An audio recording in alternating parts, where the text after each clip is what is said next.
Buenas, soy Pablo Cortés, entrenador nacional de fútbol y bueno, lo primero, pues agradecer a Construye el Juego por la iniciativa esta y por la invitación a dar una charla o a compartir espacio con vosotros. Espero que sea de gran ayuda para todos. Simplemente, pues desde la humildad, compartir algo que creo que es fundamental. Yo soy entrenador nacional, pero bueno, yo empecé a entrenar desde muy joven. Tengo 29 años actualmente, pero empecé a entrenar desde los 17 años en el fútbol base y prácticamente en todas las categorías, desde lo que puede ser chupetines o lo más bajo de la categoría hasta un primer equipo en Segunda B en el Salamanca.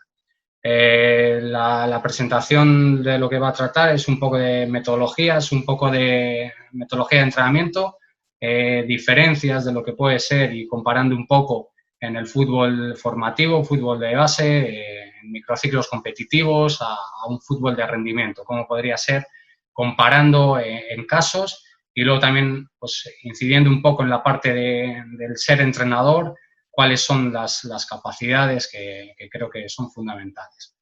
Empezamos con ello, empezamos la presentación simplemente, bueno, a modo de introducción, lo que hablaba, ¿no? El fútbol formativo al fútbol de rendimiento. Esto va a ser un repaso o poniendo ejemplos de lo que puede ser fútbol base al fútbol de rendimiento.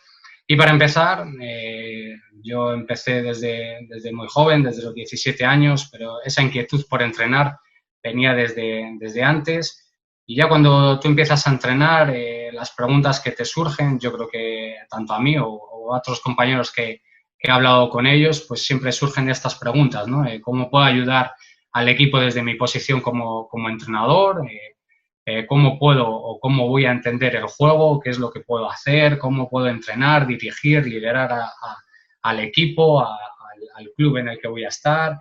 ¿Cómo voy a planificar los entrenamientos? ¿Cómo voy a planificar ese microciclo semanal, esas semanas de entrenamientos? ¿Cómo voy a diseñar las tareas?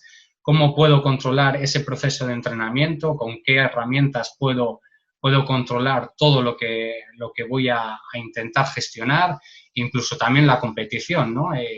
Hablamos de fútbol base, pero y además del fútbol de rendimiento, también tú puedes controlar en el fútbol base muchos elementos que luego vamos a ver. Empezando un poco por el índice y los puntos principales que vamos a hablar. Las principales capacidades del entrenador de fútbol, que creo que esto, independientemente de la categoría en la que se entrene, creo que es y considero que es fundamental. Da igual que seas un entrenador de benjamines o seas un entrenador de élite, de primera división. Luego la estructura operativa semanal, unos ejemplos de cómo podría ser una estructura operativa semanal con sus microciclos competitivos y sesiones de entrenamientos, tanto en el fútbol base, dependiendo de los días de entrenamiento, como en un fútbol de rendimiento, en el que el objetivo pues competir con el objetivo de ganar, y luego un control del proceso de entrenamiento y la competición, en el que vamos a ver pues cómo podemos controlar ese proceso de entrenamiento, con qué herramientas podemos controlarlo, con herramientas muy sencillas, muy útiles. No nos vamos a ir a ejemplos tanto a lo profesional, sino también para que sirvan para entrenadores de fútbol base.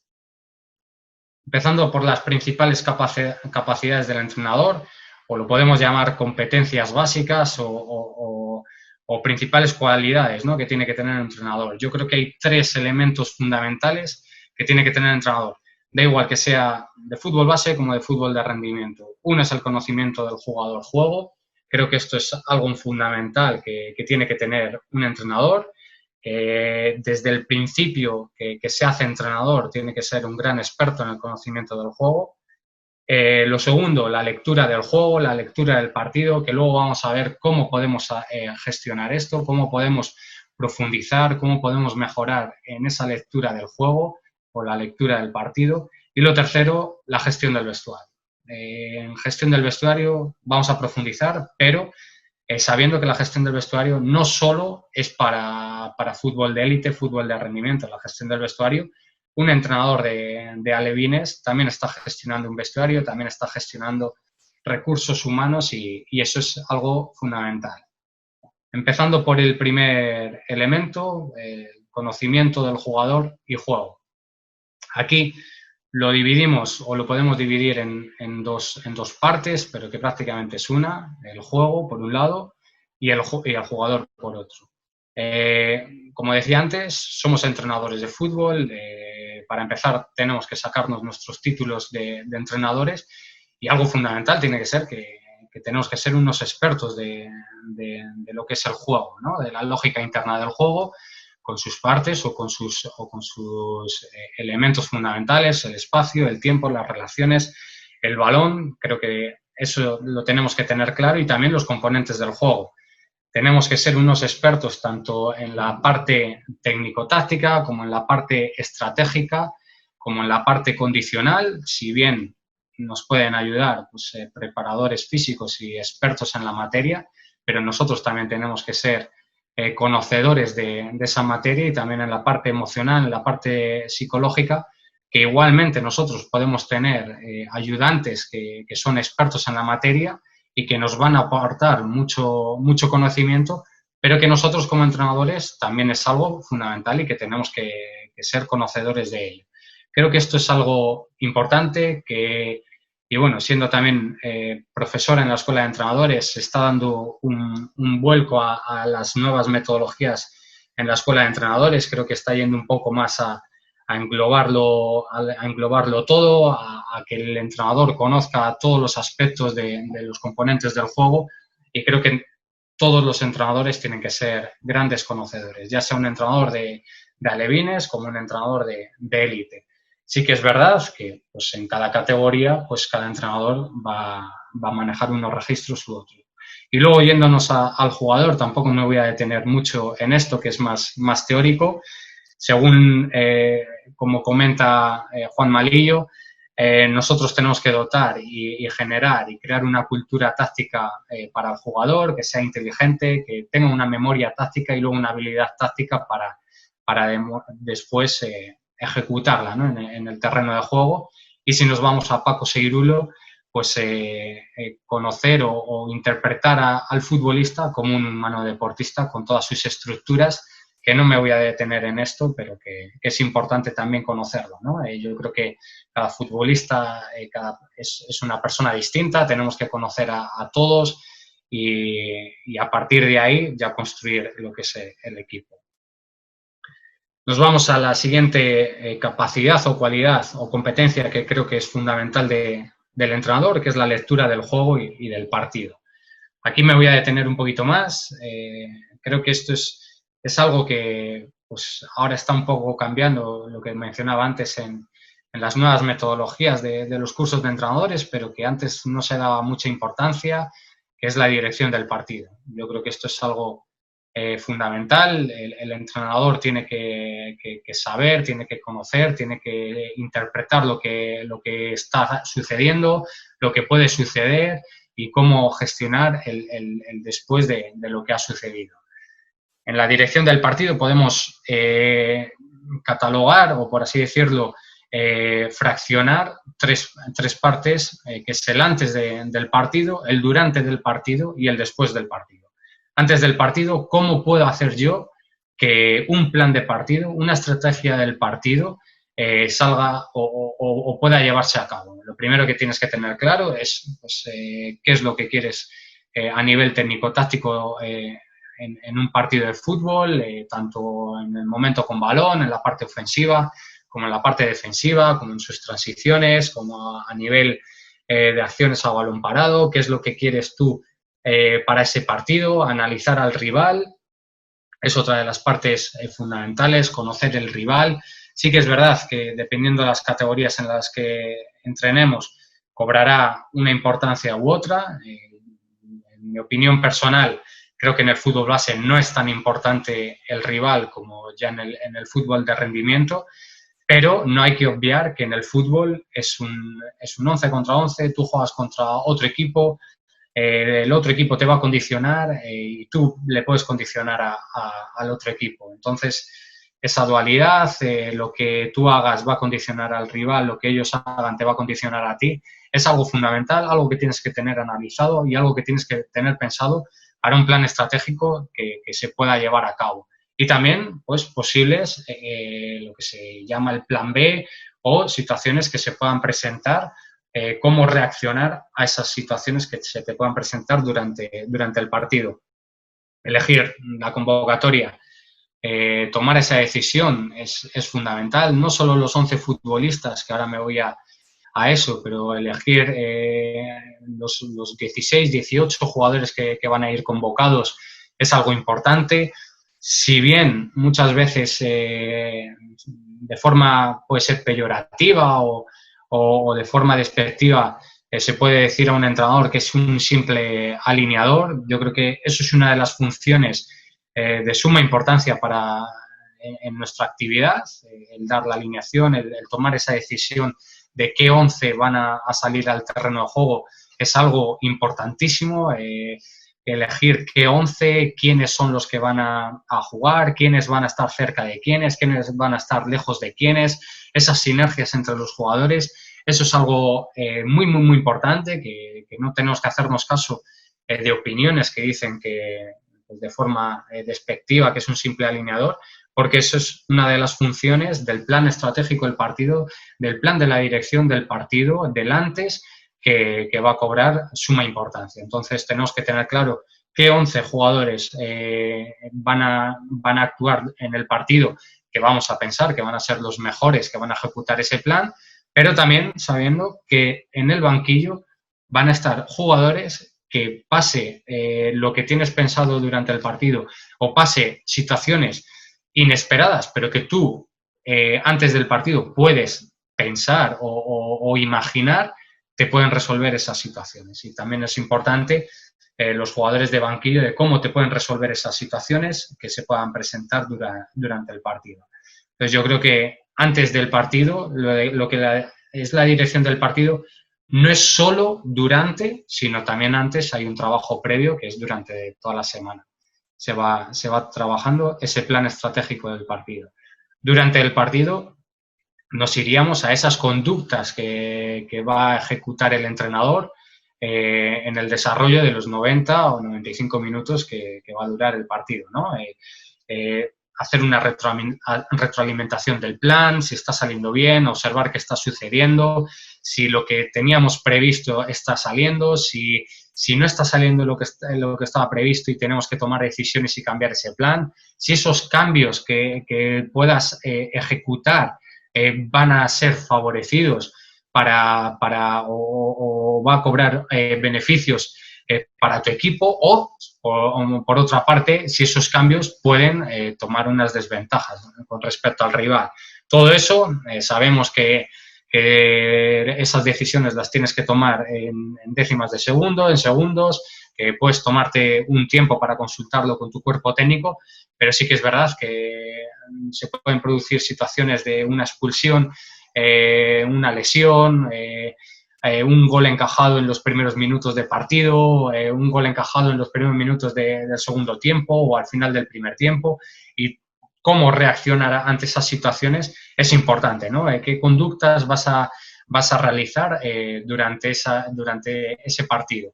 Esto sí que lo podemos más o menos prever, ¿no? A mí especialmente me gusta pues tener más o menos un guión, pero sí que dentro de ese guión, pues sabiendo que te puede suceder que en los primeros minutos te expulsen a un jugador, cómo vas a reaccionar, si vas a cambiar la idea del plan de partido, si tú, por ejemplo, eres un equipo que siempre vas a tener esa gestión de la pelota, que vas a ser muy dominador a través de la gestión del balón, pero se te lesiona un jugador clave o te expulsan un jugador clave en ese engranaje del equipo, cómo vas a reaccionar ante esa situación, si vas a meter un jugador, en este caso por una lesión, de similares características o capacidades, o si hay una expulsión, cómo vas a reestructurar eso, si vas a cambiar el plan de juego, si vas a seguir fiel a lo que tenías previsto, o si, por ejemplo,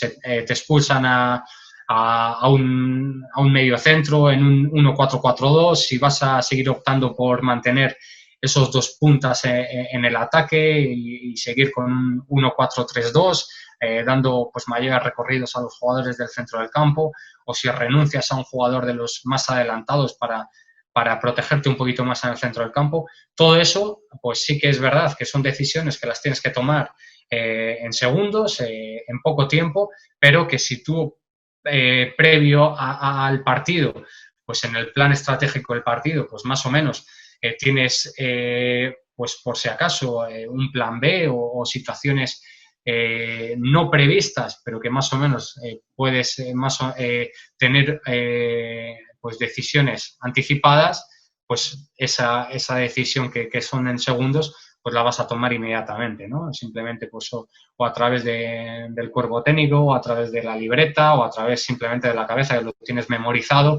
Si ocurre esto, pues voy a optar por estas conductas.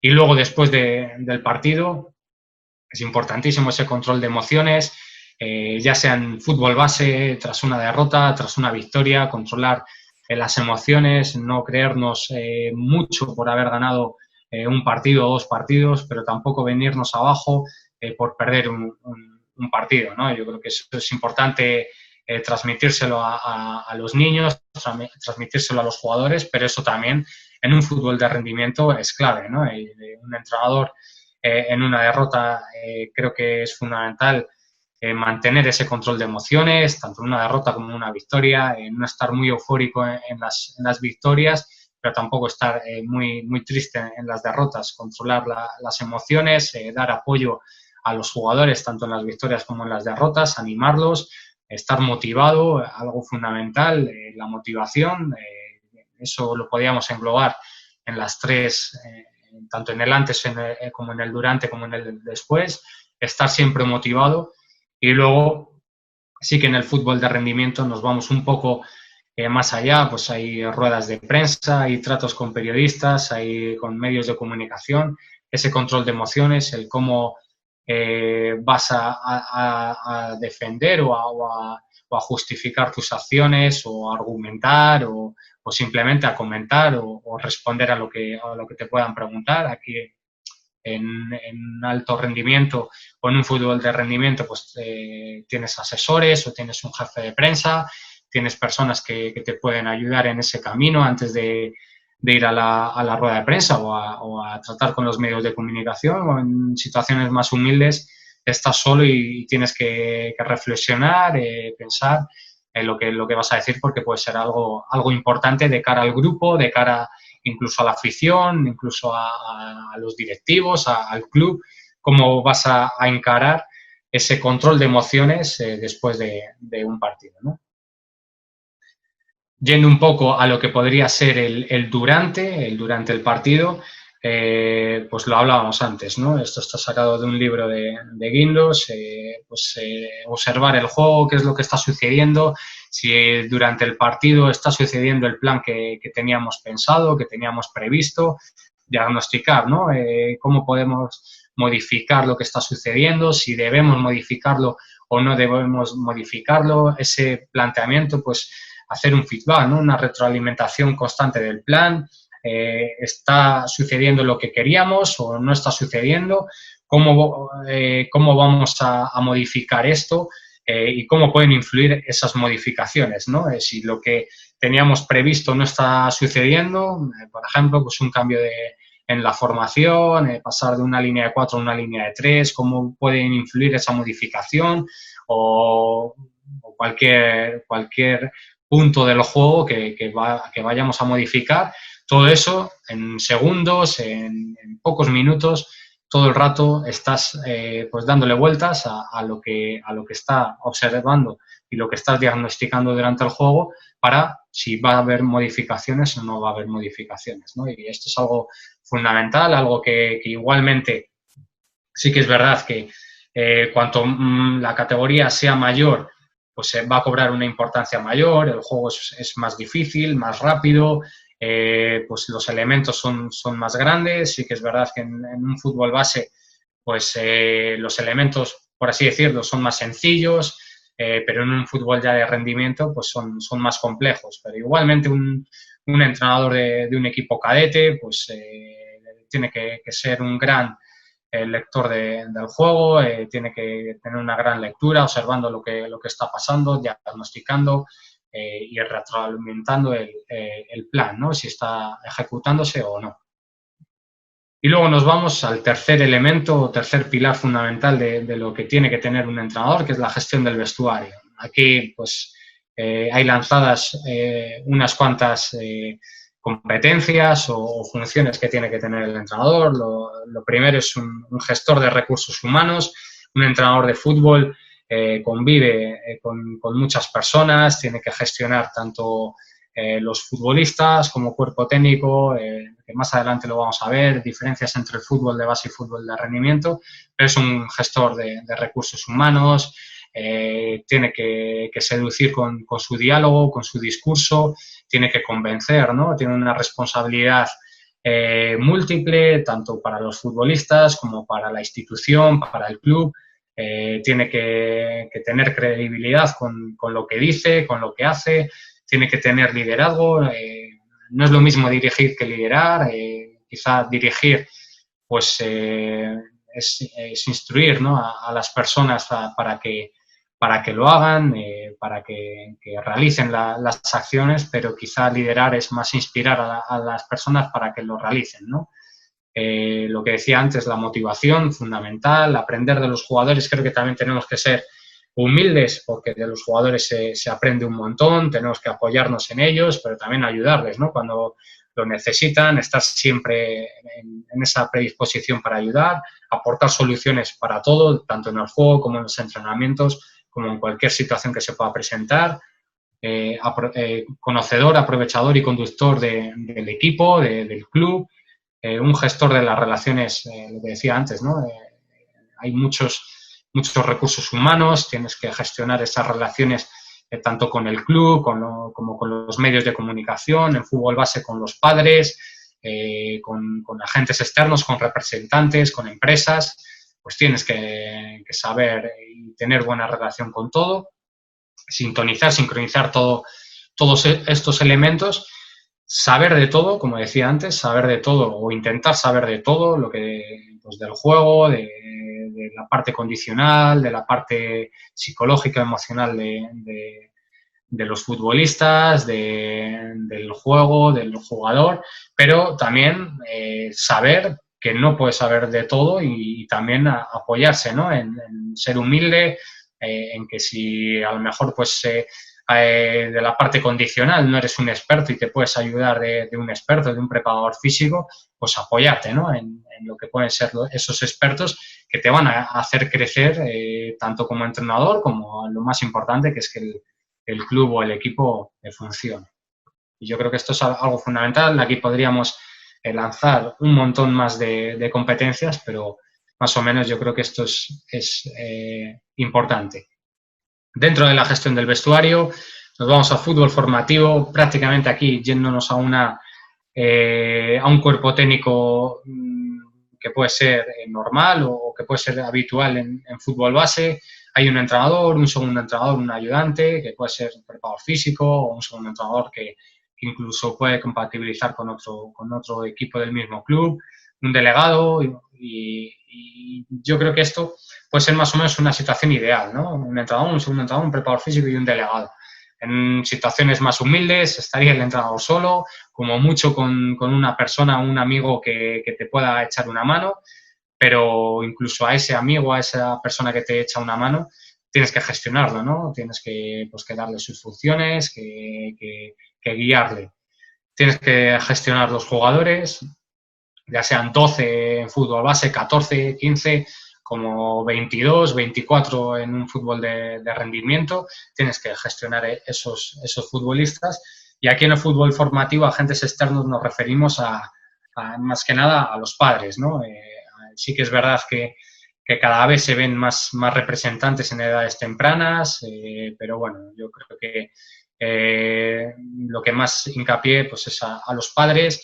Hay diferencias o según en cada club, hay clubes que apartan, por así decirlo, a los padres, que no los incluyen en ese aspecto formativo en el club, y hay otros clubes que intentan que esos padres sean partícipes de esa formación del futbolista. Entonces, dependiendo en qué estructura de club estés, pues así puede ser más cercano o estar en una posición más alejada junto con estos agentes externos.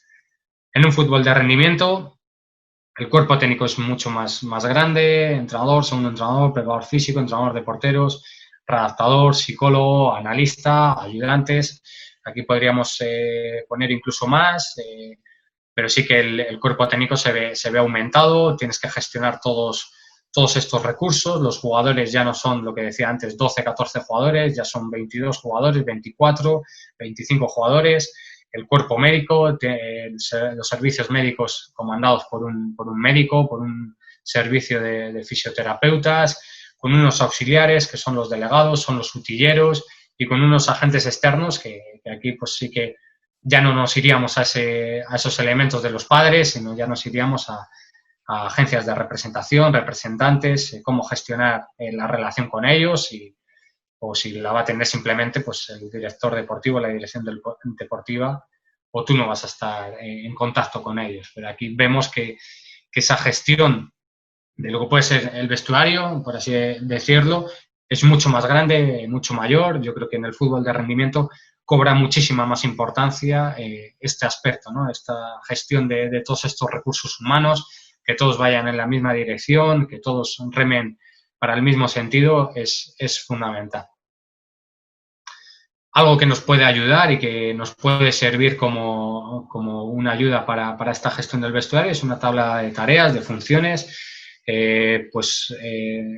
decir o más o menos delegar funciones para todos los integrantes del cuerpo técnico, ya sea en la pretemporada, en verano, qué es lo que puede hacer el segundo entrenador, qué es lo que puede hacer el preparador físico, entrenador de portero, psicólogo, delegado, fisios, el médico, lo que sea, ¿no? En esta época de verano, pues el segundo entrenador, a lo mejor delegamos en ver ciertos futbolistas que nos interesan, el preparador físico en preparar un plan de verano para que los futbolistas eviten perder o intenten mantener una forma deportiva.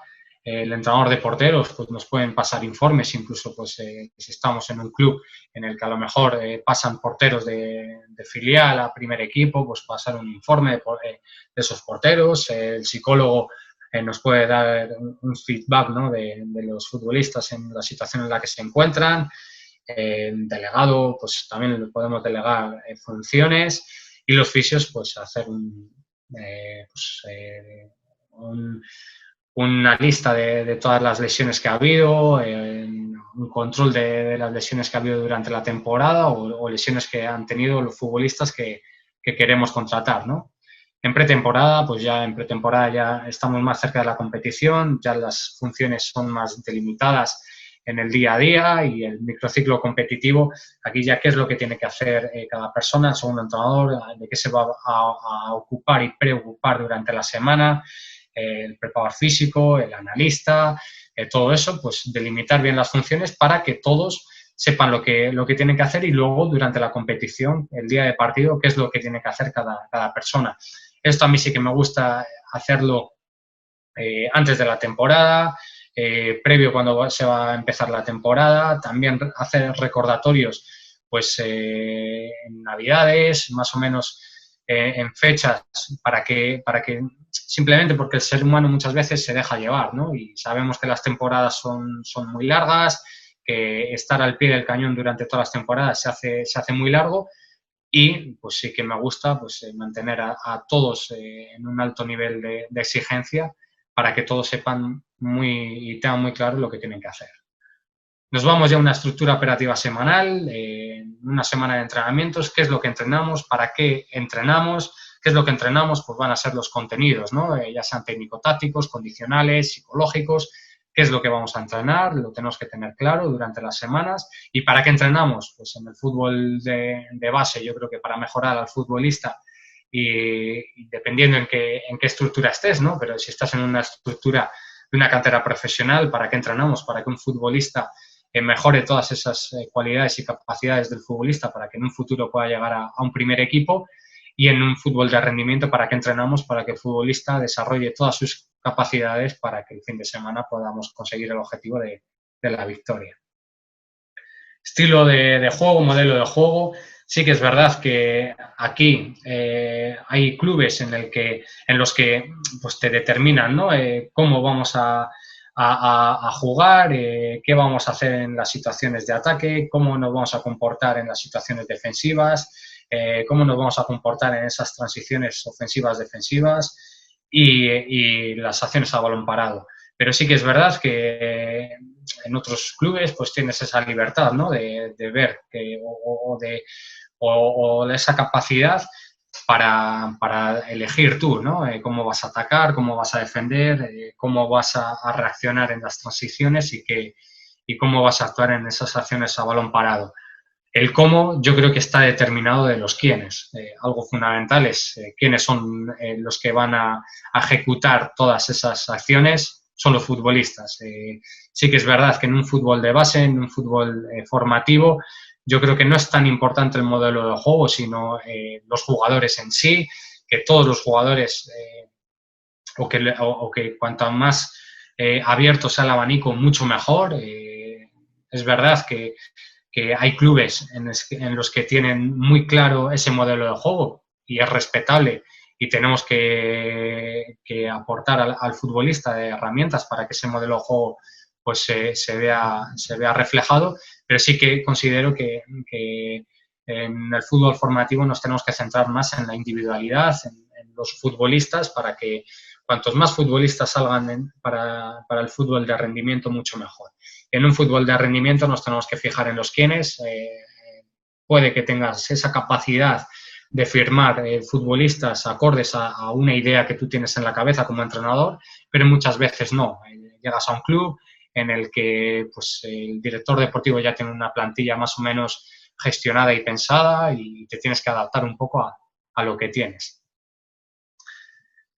Viendo ejemplos en lo que puede ser un microciclo de fútbol base y yéndonos un poco a la terminología de la periodización táctica, he puesto unos ejemplos de 4 sesiones y de 3 sesiones. En 4 sesiones, pues siendo el partido el sábado, domingo descanso, el lunes más o menos una recuperación activa o de compensación de esfuerzos para los que menos han jugado. Esto yéndonos un poco más a categorías de pues, juveniles, un poco más de últimas etapas del fútbol formativo. Miércoles, jueves, viernes, días centrales de la semana en el que se concentran pues, un poco más nuestro trabajo de cara al fin de semana con partido el sábado. Sesiones de 3 entrenamientos, o sea, semanas de 3 sesiones de entrenamientos, siendo partido sábado como antes, pues puede ser martes, jueves, viernes entrenamiento, lunes, miércoles, viernes entrenamiento en el que entre cada entrenamiento pues hay un descanso y luego sesiones la última pues de dos sesiones, o sea, semana de 2 sesiones en el que simplemente habría martes, jueves y nos iríamos a grandes conceptos de juego. Yéndonos un poco al fútbol de rendimiento, algo parecido, pero sí que pues aquí se intensifican los entrenamientos, ¿no?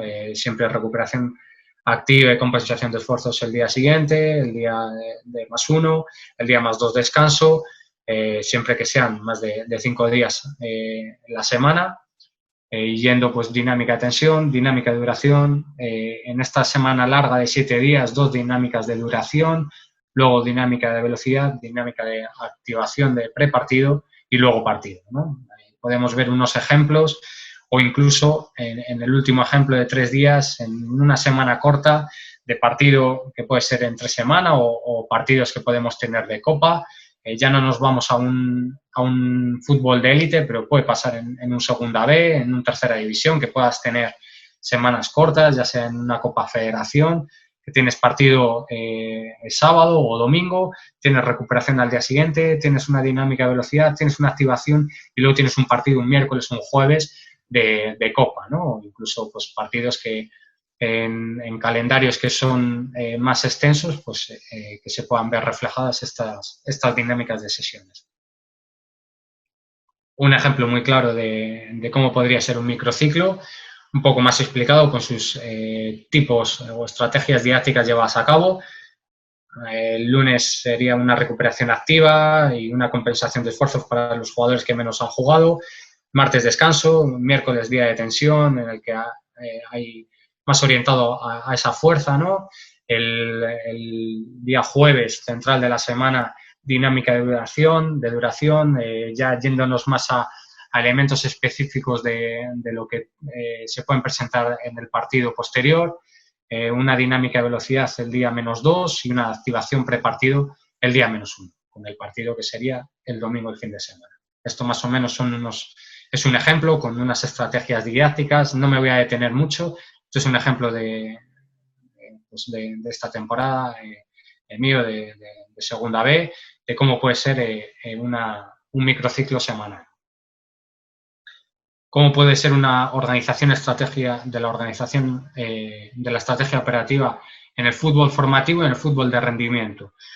El lunes, un informe, una charla del último partido, un feedback con los jugadores, pues conocer un poco las sensaciones, no tanto yéndonos al resultado, porque creo que es importante pues, más allá, ¿no? En el fútbol base que simplemente lo que es el marcador. El miércoles pues hay alguna activación de dinámica de grupo o algo libre, y el viernes pues se ve que ya esto del informe del rival pues se está viendo más en fútbol base. No lo considero, como he dicho antes, muy importante, pero se está viendo últimamente. Y luego en el fútbol de rendimiento, como podría ser una semana tipo, el lunes informe propio del último partido, un feedback con los jugadores, si hay posibilidad de vídeo, pues verlo con vídeo, o incluso eso lo puedes dejar para el miércoles, con unos días de descanso. El miércoles se puede hacer una dinámica de grupo o, como mencioné antes, un informe visual del partido último. Y el jueves ya sí que, pues yéndonos ya al partido del domingo, al partido que nos va a enfrentar, pues ya un informe del rival. El viernes tratar un poco más las acciones a balón parado, y el sábado detalles importantes o más precisando los detalles de lo que puede ser el partido del domingo, de esa estrategia que vamos a encarar. Unas normas de actuación en el proceso de entrenamiento, que creo que esto en el fútbol considero que se entrena, y comparándolo con otros deportes, se entrena muy poco, se compite mucho y se entrena muy poco, y es importante tener unas estrategias o unas normas de actuación, ¿no? Especificidad en las situaciones de juego, yéndonos a lo que es el juego, entrenar el juego, lo que nos puede presentar el fin de semana.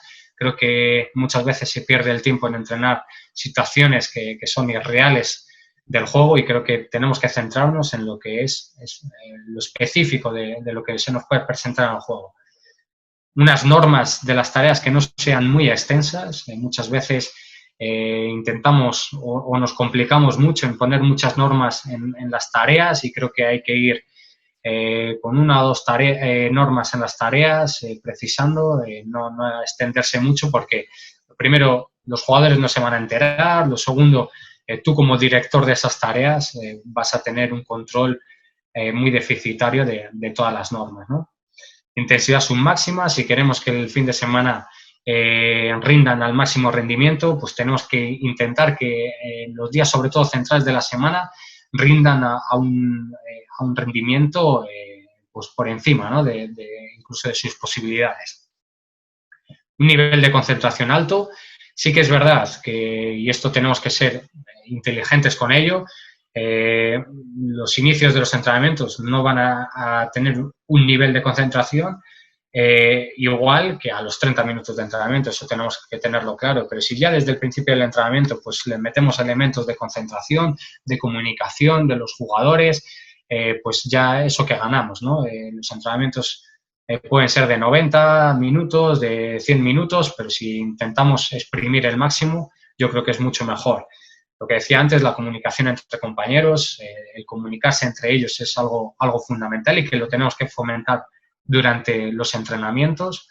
La transición entre tareas, sí que si tenemos esa posibilidad que entre una tarea y otra pues ya esté colocada y estructurada, y que ya incluso el cuerpo técnico, el segundo entrenador, sepa lo que tiene que hacer en la siguiente tarea, el preparador físico tenga su función para la siguiente tarea. ya determinada, mucho mejor. Eso nos va a ahorrar tiempo, que si terminamos una tarea tenemos que volver a retomar todo, a colocar el material de la siguiente tarea, eso nos va a hacer perder muchísimo tiempo y si podemos intentar que esa transición entre tareas sea el mínimo tiempo posible, simplemente pues con los tiempos de recuperación por el tema condicional o por el tema de hidratación o por un tema de explicación de la tarea, pero que sea breve para intentar maximizar el tiempo del entrenamiento. Que sea juego rápido, que siempre haya, pues que intentemos surtir de balones inmediatamente, cuando salga un balón, pues que tengan ya otro balón, que no se espere, que no haya esas pausas, que al final ese ritmo de las tareas va a ser muy lento, ¿no? Sin embargo, si tenemos ya rápido un balón en cuanto se salga, pues eso nos va a hacer que la tarea sea mucho más dinámica. Generar situaciones de estrés, al final esto lo podemos generar con marcadores adversos, un equipo empieza ganando, un equipo tiene que remontar o incluso situaciones en las que en cierto minuto pues este equipo va a estar en inferioridad numérica, que eso son situaciones que se te pueden presentar en la competición y que si ya las puedes tener entrenadas, pues ese estrés que se te puede generar durante el entrenamiento ya lo tienes entrenado para la competición que se puede dar. Tareas competitivas, ganar o perder, esto ya si nos vamos a un fútbol más de rendimiento, si queremos ser un equipo ganador, si queremos ser un equipo súper competitivo, tenemos que intentar generar como mínimo una tarea competitiva en el que alguien gane y alguien pierda en todos los entrenamientos. Mínimo una tarea yo creo que es fundamental. Y luego la información verbal por parte del entrenador, creo que ese aliento que se da del entrenador es algo fundamental. Y bueno, hay estudios demostrados que si el entrenador está continuamente pues, dando feedback al jugador, motivándolo, corrigiéndolo, el futbolista pues rinde mucho mejor. Y para terminar, ¿cómo podemos controlar ese proceso de entrenamiento y de competición? ¿Qué herramientas podemos usar? Tanto en el fútbol base como en el fútbol de rendimiento. Sí que es verdad que en el fútbol de rendimiento pues tendremos más oportunidades, ¿no?, de controlar todo este proceso de entrenamiento, pues ya sea con GPS, con aplicaciones, con Y-Scout, con Instat, con muchas situaciones y aplicaciones que nos pueden generar, pero en fútbol base humildemente también podemos controlar todo este proceso de entrenamiento y de la competición, que creo que es algo importante, ¿no? ¿Cómo podemos analizar tácticamente los partidos, las situaciones del juego? Pues ya sea con el uso de editores de vídeo o con el uso de software de análisis. Aquí podríamos poner un montón, el Longomatch, de muy fácil manejo, Y-Scout, NACSport, Instat, Dartfish, una aplicación muy sencilla con una botonera en el que puedes gestionar e incluso pues, sacar unos valores que te pueden servir, Smart Coach, infinidad, ¿no? Aquí pues podemos usar, incluso en el fútbol base, pues podemos usar humildemente pues un Longomatch que nos puede servir mucho, ¿no?, para todas estas situaciones. Informes audiovisuales, informes escritos y cómo todos estos informes audiovisuales lo podemos transferir de la competición al entrenamiento y del entrenamiento a la competición, ¿no? Estamos analizando a un rival que tiene un comportamiento X que se sucede en muchos partidos o prácticamente en todos los partidos tiene un comportamiento muy similar. Pues si tenemos analizado ese equipo, ¿cómo lo podemos transferir al entrenamiento para que nuestro equipo pues ya esté entrenado a esa situación que se puede dar el fin de semana? Aquí ponemos un ejemplo de cómo es un análisis de un rival en un comportamiento determinado, en una situación defensiva, pues cómo podemos actuar en esa situación de inicio-creación ante ese comportamiento defensivo. Bases de datos, aquí esto pues está al alcance prácticamente de todo el mundo, simplemente con un Excel, controlar las cargas de los entrenamientos, ya sea en un fútbol de rendimiento o con posibilidad de GPS, pues tienes mucha más información, pero también sabiendo que pues con la percepción del esfuerzo pues también puedes sacar esa carga subjetiva, ¿no?, de los futbolistas y ver cómo puede ser la carga de los microciclos semanales, de las sesiones de entrenamientos y luego pues a analizar también pues, situaciones de goles encajados, de goles a favor, cómo puedes pues ver todos estos datos simplemente con un Excel, ¿no? Y es simplemente pues insertar los datos. Esto está al alcance de cualquier persona, simplemente, y lo que quería con esto es pues ver que muchas veces en el fútbol base pues siempre miramos el fútbol de rendimiento como posibilidades muy alejadas y aplicaciones muy alejadas de nuestra realidad, pero que cada vez hay más componentes que podemos manejar y sobre todo que hay ciertas capacidades que un entrenador de fútbol base y un entrenador de rendimiento tiene que tener, como puede ser la gestión del vestuario, que sí que es verdad que en fútbol de rendimiento cobra más importancia, pero un entrenador de base también es importante que sepa gestionar la lectura del juego, el conocimiento del juego y todo lo que hemos visto, ¿no? Pues sin más, agradeceros por haber estado escuchando y visualizando esta charla. Simplemente, pues si os puede ayudar, os puede servir como algo más en vuestra formación o en vuestra carrera como entrenadores, pues es de agradecer, ¿no? Yo soy un entrenador, lo dije antes, que vengo del fútbol base, pues tampoco tengo mucha experiencia en ese fútbol de rendimiento, pero que esos años de experiencia en el fútbol base, desde los 17 años, me ha servido para que llegados al nivel de un fútbol de rendimiento en el que se exigen resultados, en el que hay mucha más presión, pues te sirve, ¿no? Te sirve toda esa experiencia. Así que eso es todo y muchas gracias.